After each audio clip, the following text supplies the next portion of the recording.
The Tao of Self-Confidence, episode 391. Welcome to the Tao of Self-Confidence, where I share stories of amazing women who have discovered their inner journey to self-confidence. Visit our website at thetaoofselfconfidence.com. Your inner journey to self-confidence awaits. Well, hello, friend. Welcome to the Tao of Self-Confidence, where I share stories of amazing women who have discovered their inner journey to self-confidence. I'm your host today, Sheena Yap-Chan, and today I have a phenomenal lady on the show today. She's a professional risk taker, and I'm just really excited to have her on today to share her story with us on self-confidence. So without further ado, I'm going to introduce you to Kristy Arnett. Kristy, how are you today? Maybe you can fill in a little bit more about yourself to our listeners. Yes, absolutely. Well, first of all, you are already helping me build my confidence by having said that I'm an amazing woman here on the show and having me on. I feel honored, so thank you. Not a problem. Yeah, it's interesting. So when I describe myself, I just really simply say professional risk taker because I have spent the last, more than a decade now in the poker industry, first as a reporter and as a professional poker player. And now as a coach and podcaster and entrepreneur, I'm using all of the skills that I learned playing poker and transferring it into my life in these new arenas. And I also know that when I coach people, the biggest thing I'm coaching them is in shifting their relationship with risk. And so, that's kind of how I describe myself. I work with people and share these interesting, amazing stories about how we create the results that we want in our lives. And that's through taking risks. And I love the topic of your show because one of the things, speaking of risk, that I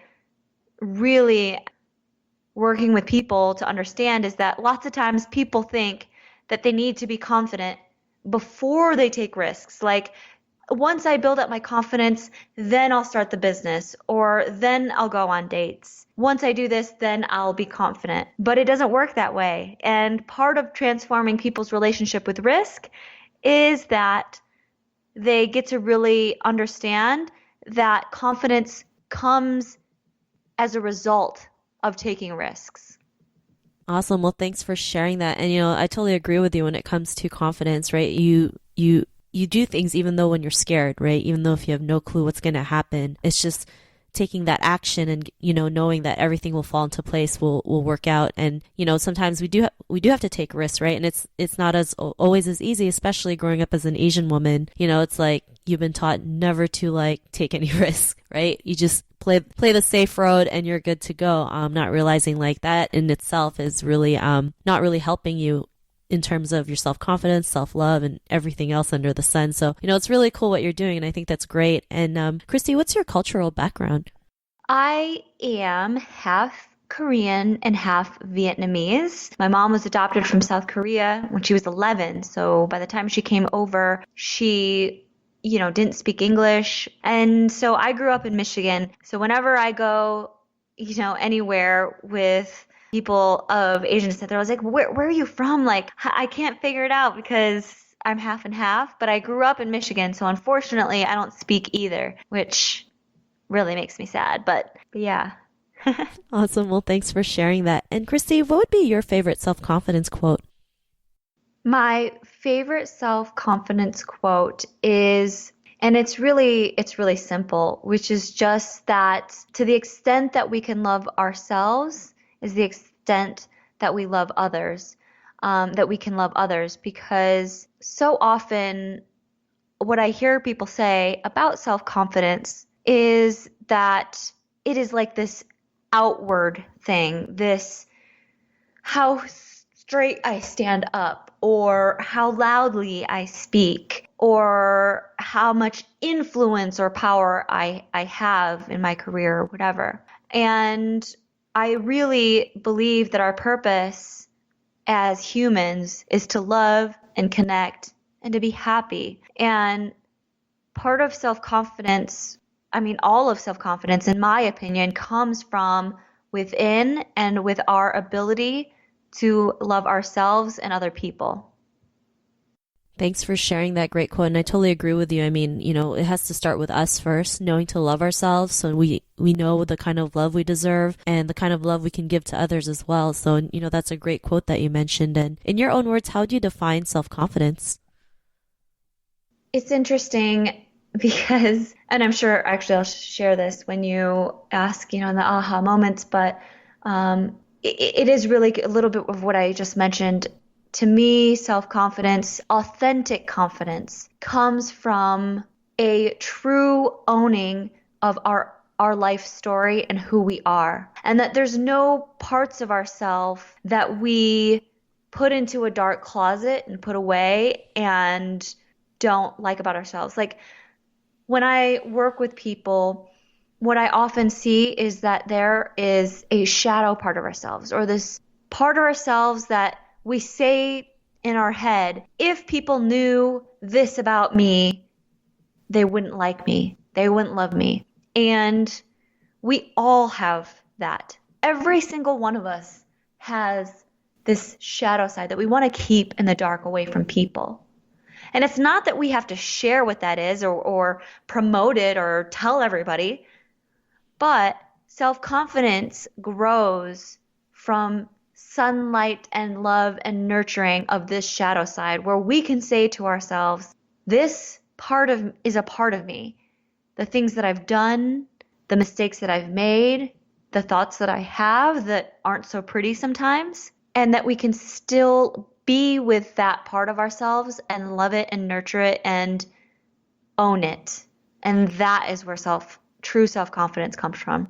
Thanks for sharing that. And I love how you mentioned, nurturing our shadow side, because we all have, days where we just aren't 100%, or we just maybe go through a period of time where we're just sad and, depressed, and that's okay. Sometimes we might have to go through that, but learning to accept it and realize it's a part of us, and learning how we can, overcome it is what makes us the person that we are today, become stronger, become more compassionate to others. So it's great that you mentioned that. And Kristy, what was your life like before your discovery of self-confidence?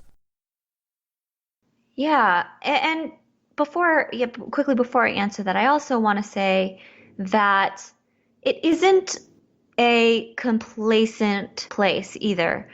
Because when you said sometimes, we might be depressed and that's okay, it's like this, it's still forward action movement. Like in those days that we do feel sad, it's like that we can nurture it, but also know that we don't define ourselves either by our darkness or our shadow side. Like depression, because people say when they say I am depressed, it is like that becomes a part of them too, where they like over identify with the shadow side also. So it's like it's not just staying in it, but it's loving, nurturing, and also moving forward. So I just really quickly wanted to say that. And for me, life before I understood this self-confidence was what I would describe like a prison. I felt trapped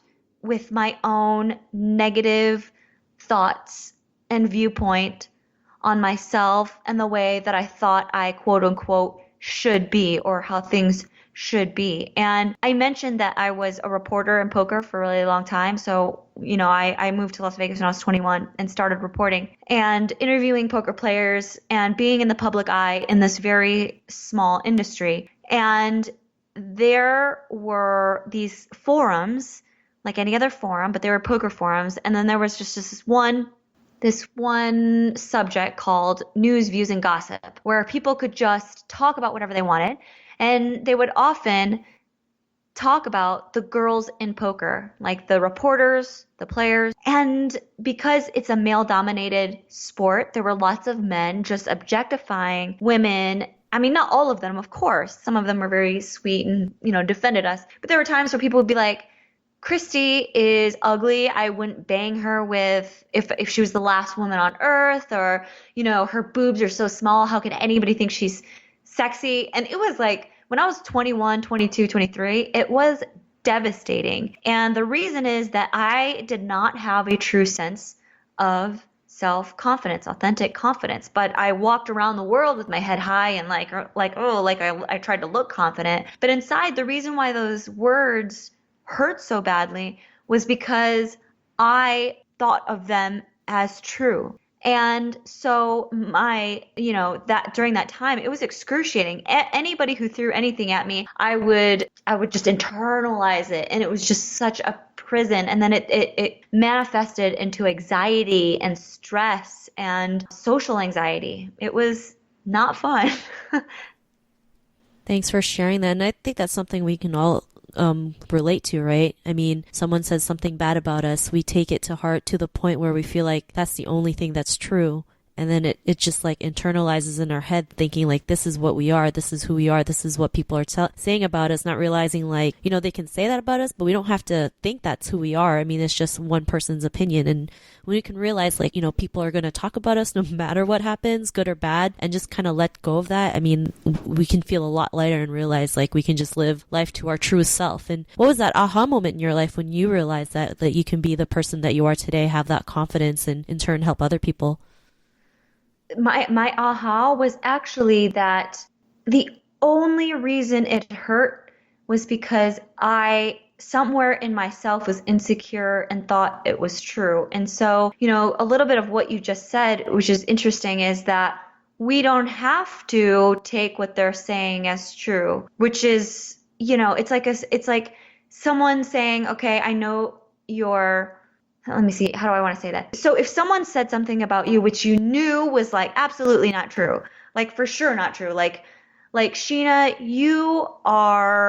you're like so incredibly fat or something, which you're like clearly not. You are a gorgeous, beautiful woman. You're not like obese and overweight, and so they would be so you just be like, okay, like whatever. That it doesn't affect you. But if someone would say something that internally you believe is true, then it's going to hurt. So my aha moment was that as I did the work, and by work I mean looking at my own insecurities, where they came from, whether they're true or not, and did that like deep internal personal development, emotional intelligence, deep dive about my own thoughts about criticism and why I think, why I let someone call me ugly and it land. Then once I started, like I said, owning those parts of myself and slowly nurturing and creating self-love, it was like, now it has become like Teflon. Now it's like they try to throw something at me and it just like slides right off, because there's nothing in me that, I mean, of course, I have my moments, as we all do, but it doesn't hurt me because I, inside, don't truly believe that I'm ugly. I have self-love now. And that is my aha moment, that it's not just like, oh, I'm just going to ignore them. It's that it is this internal shift that I myself and everybody themselves is responsible for. So it's not like blaming the other person, like I just wish that you wouldn't say these mean things, or you're so wrong for saying these mean things, because that comes from their own dark insecurity shadow side and them trying to feel better about themselves. But if I do the work and I shift myself, because I am the only one responsible and I love myself, these words won't matter. Awesome. And thanks for that great aha moment. And it's really important doing the inner work, right? That's how we can realize, why we think the way we think and how we can change it and learn, something about us in the process as well. And, because of the work that you did to yourself, creating the self-love, nurturing, your insecurities and coming out of that, what's your life been like now? It is freedom, because the way I described it before, the jail and it's like jail of insecurity, and it just felt so tight. And now it's like I am free to continue risking, to putting myself out there, and regardless of what people think, regardless of what they say, I know I'm going to be okay. I know that I can handle whatever's thrown at me. So freedom. Awesome. Well, thanks for sharing that. And Kristy, to the woman who's listening to your episode, she may be in her own journey of self-confidence. What would be that one tip you would give to her? I would say first that wherever you are in your journey is beautiful and perfect. Don't waste time beating yourself up about where you are in your confidence because it's really easy to say, God, I should be over this by now. I shouldn't care about what people say, or I should. And that will not get you anywhere. And it is continuing the cycle that keeps you stuck. And so just accepting where you are and finding beauty in where you are in your journey of self-confidence. That there could be a lesson and reason of where you are currently that will set you up for the rest of your life. Whatever that lesson is or that path is to get you to move forward and heal and embrace all of who you are. This is just the path and where you are right now. Awesome. Well, thanks for sharing that great tip. And Kristy, if our listeners wanted to get to know a little bit more about you and what you do, is there any links or social media profiles we can connect with? Yeah, absolutely. I have a fellow podcast. I love being with fellow podcasters, so thank you. And it's called WTF Am I Doing With My Life? Because I all think we have these moments where we find ourselves off track or not really on the path of where we want to be in our lives, and we just ask ourselves, like, what are we doing with our life? And so, it's all about personal development and emotional intelligence and spiritual growth. And we share stories about people who've used this question to move towards creating what they want in their lives. And so if you want to hear that, you can go to KristyArnett.com. That's where I have, all of the podcasts and blog posts. And I would love to connect with any of you guys. So yeah, Kristy, KristyArnett.com. And all of my social media handles are the same-ish. I mean, if you search that, you'll find it. Awesome. Well, thanks for sharing that, Kristy. And to our listeners, if you want to connect with Kristy, you can also head on over to thetaoofselfconfidence.com and search for Kristy's name. Her show notes will pop up along with everything else we talked about. And I just really want to thank Kristy for taking the time today to share her story and tips with us on self-confidence. So thank you so much, Kristy. Thank you, Sheena. And also, I just really acknowledge you for what you're doing. I mean, 5 days a week helping people with their self-confidence, women, and I just really appreciate the kind of difference that you're making and the commitment that it requires to do this so often. So thank you for who you are and having me on. I had a blast. Thank you. Oh, thank you. And no, really, it was great having you on the show. So thanks again. And to our listeners, be on the lookout for another new episode of another amazing woman's journey to self-confidence. And we'll talk to you soon. Bye for now. Thank you for tuning in to another amazing episode of the Tao of Self-Confidence. Get your free self-talk tape for building self-confidence by visiting our website at thetaoofselfconfidence.com. Your inner journey to self-confidence awaits.